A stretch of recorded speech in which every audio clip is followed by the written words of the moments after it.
Channel तो हम देखेंगे यहाँ हमें शॉर्ट नोट में क्या क्या मेंशन करना है। तो पहला हमारा है स्टैगफ्लेशन से रिलेटेड, ठीक है। तो स्टैगफ्लेशन से रिलेटेड आप सबने ऑलरेडी जो भी स्टैटिक पार्ट है, चाहे रमेश सिंह या फिर संजीव वर्मा, उसमें से आपने पढ़ा होगा ऑलरेडी, या कहीं से भी आप फॉलो करते होंगे इकोनॉमी का, तो वहाँ से आपने करा होगा। तो स्टैगफ्लेशन से रिलेटेड ये जान लो कि एक तरीके का ये इकोनॉमिक साइकिल होता है, ठीक है। और ये कैटेगराइज होता है स्लो ग्रोथ और हाई अनएम्प्लॉयमेंट रेट से, ठीक है।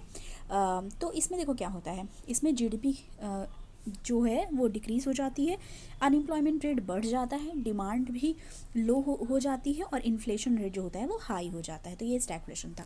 हेल्थ से रिलेटेड एक आया हुआ है, उसके बारे में देखेंगे। Can not achieve health in its wider definition without addressing health determinants.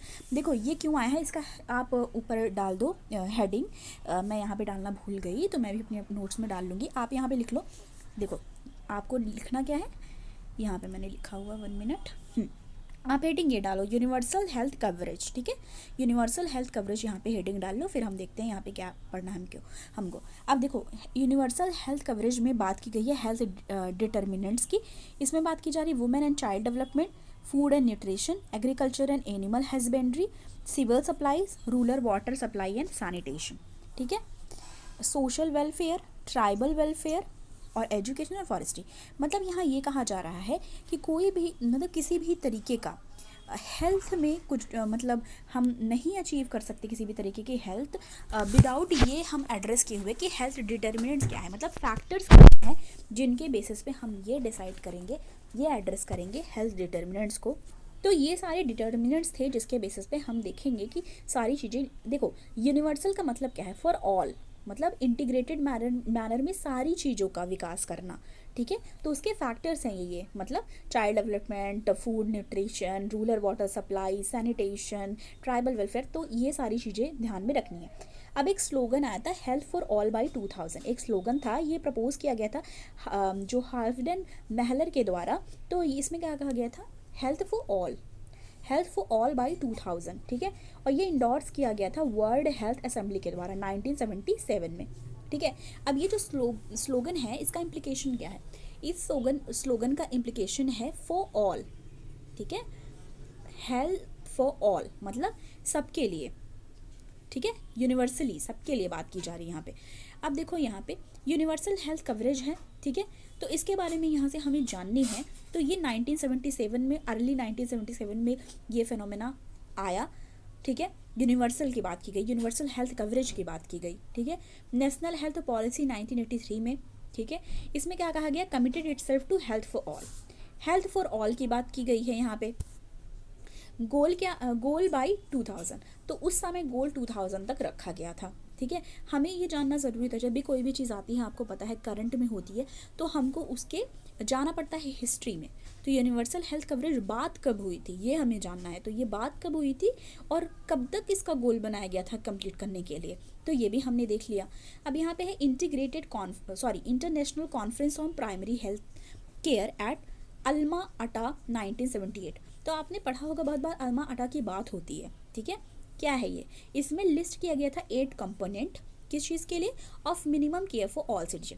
मतलब 8 कंपोनेंट की बात की गई थी minimum care for all citizen के लिए, जिसमें क्या मैंडेट किया गया, ऑल हेल्थ प्रमोशन एक्टिविटीज़ की, डिजीज़ प्रिवेंशन की, वैक्सीनेशन की और ट्रीटमेंट की किस में, माइनर इलनेस और एक्सीडेंट के।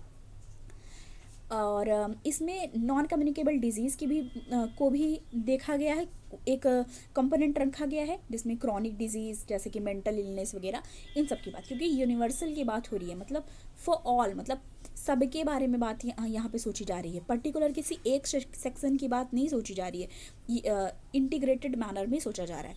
सेकेंडरी एंड टर्शियरी की भी बात करी गई है न्यू वाले में, जो न्यू अभी बात की जा रही है उसमें कहा गया है लेफ्ट टू इंडिविजुअल। उसमें सेकेंडरी और टर्शियरी, उस समय जब ये यूनिवर्सल हेल्थ कवरेज की बात की गई थी, तो उस समय जो सेकेंडरी एंड टर्शियरी था वो छोड़ दिया गया था इंडिविजुअल पे, individual either seek to its from limited number of public hospital, from private sector, paying from their own pocket, मतलब वो अपने अकॉर्डिंग, अपने कन्वीनियंस के अकॉर्डिंग जा सकते हैं सेकेंडरी एंड टर्शियरी। पर प्राइमरी के लिए कहा गया था कि उस पर फोकस किया जाएगा। अब न्यूअर कॉन्सेप्ट क्या है, अभी जो न्यूअर कॉन्सेप्ट की बात की जा रही है उसमें यूनिवर्सल हेल्थ कवरेज की जो बात की जा रही है न्यूअर कॉन्सेप्ट पे, वो कहा जा रहा है कि प्राइमरी, सेकेंडरी एंड टर्शियरी और ऑल ठीक है, primary secondary tertiary care all who need it at affordable cost without discrimination. मतलब अब ये कहा जा रहा है, पहले तो प्राइमरी की बात की गई थी, पर अभी क्या कहा जा रहा है कि चाहे वो प्राइमरी हो, सेकेंडरी हो या टर्सरी हो, कोई भी तरीके की केयर होगी ये, तो उसको क्या किया जाएगा, विदाउट डिस्क्रिमिनेशन अफोर्डेबल कॉस्ट पे प्रोवाइड करने की बात की जा रही है यहाँ पे, ये याद रखना है। अब एक अस्ताना डिक्लेरेशन की बात हुई है 2018, इसमें क्या कहा जा रहा है, partnership with private sector. Partnership with private sector की बात अगर ये याद रखना है हमको कि हेल्थ से related partnership with private sector की बात कहाँ पे की गई है, अस्ताना डिक्लेरेशन 2018 में। पुअरर कंट्रीज जो हैं, पुअर कंट्रीज मिजरेबली फेल और are unwilling for put sector regulation, private sector regulation. Okay, तो यहाँ पे ये कहा जा रहा है कि जो पुअरर कंट्रीज़ हैं, मतलब जो पुअरर कंट्रीज़ हैं जो डेवलप नहीं है, अंडर डेवलप्ड हैं, तो उनकी बात ये कहा जा रही है कि मिजरेबली वो फेल रहे हैं और unwilling for private sector regulation, और वो प्राइवेट सेक्टर जो है उनका प्राइवेट सेक्टर उसको रेगुलेट सही से वो नहीं कर पा रहे, अनेबल हैं उसको रेगुलेट करने के लिए। ठीक है, अब हेल्थ मिशन, कुछ हेल्थ मिशन आए हैं, जैसे पोषण अभियान चलाया गया, ठीक है, ये सारी चीज़ों को ध्यान में रखते हुए नेशनल फूड सिक्योरिटी लाया गया, MG नरेगा लाया गया, ठीक है, Mahatma Gandhi national rural employment guarantee act, ठीक है, वाटर सैनिटेशन, सर्व शिक्षा अभियान, कि जिससे यूनिवर्सल इस चीज़ पे ध्यान यूनिवर्सली दिया जा सके। अब नेक्स्ट हमारा एक आया हुआ है, कौन सा हमारा आया हुआ है ये, हाँ, लेट लाइफ डिप्रेशन से रिलेटेड। लेट लाइफ डिप्रेशन क्या है, तो लेट लाइफ डिप्रेशन में ये बात की गई है कि इसमें क्या हो जाता है कि जब स्ट्रेस लेते हैं, ठीक है, स्ट्रेस लेने पे सिक्रेशन होता है कॉर्टिसोल का, कॉर्टिसोल का सिक्रेशन होता है, एक तरीके का हार्मोन होता है ये, ठीक है, तो कॉर्टिसोल एक तरीके का हार्मोन निकलता है, और ये जो हार्मोन होता है वो रेगुलेट करता है बॉडी के स्ट्रेस रिस्पॉन्स को। तो अगर बहुत ज़्यादा हम स्ट्रेस ले लेते हैं तो बहुत ज़्यादा मात्रा में कॉर्टिसोल लेवल जो है वो सिक्रेट होता है। इससे क्या होता है, it's lead to the loss of brain cells, जिससे ब्रेन सेल्स का लॉस होता है, ठीक है, और मेमोरी और लर्निंग का जो प्रॉब्लम है वो देखी जाती है, मतलब लॉस ऑफ मेमोरी और लर्निंग एबिलिटी भी जो होती है वो कम हो जाती है इसकी वजह से, ठीक है, मतलब ज़्यादा स्ट्रेस, ज़्यादा कॉर्टिसोल लेवल बढ़ेगा, जिससे लॉस ऑफ ब्रेन सेल्स होंगे और ये सारी प्रॉब्लम्स यहाँ पे क्रिएट होंगी।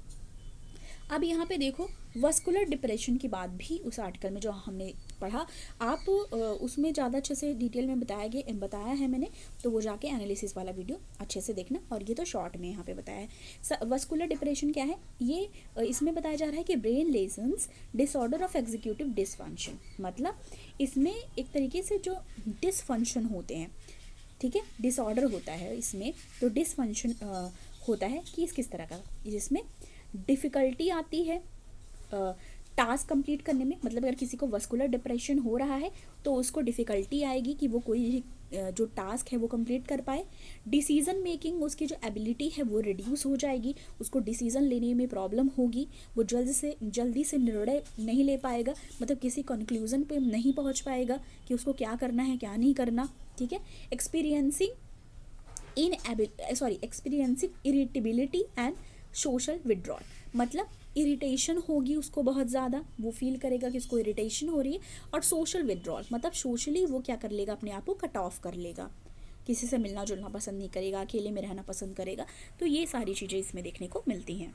तो ये सारी चीज़ें थी जो आज के लिए हमको डिस्कस करनी थी। ओके, तो अगर आपको जैसे ये वीडियो समझ में आया हो तो अच्छी बात है, तो ये आप अच्छे से देख लेना। और इसके साथ साथ मैंने न्यूज़ भी जो हमारा रहता है वो भी मैं आप जाके अच्छे से देखना, उसमें भी अच्छे से एक्सप्लेन किया है। Okay, thank you so much, मिलती हूँ नेक्स्ट वीडियो के साथ।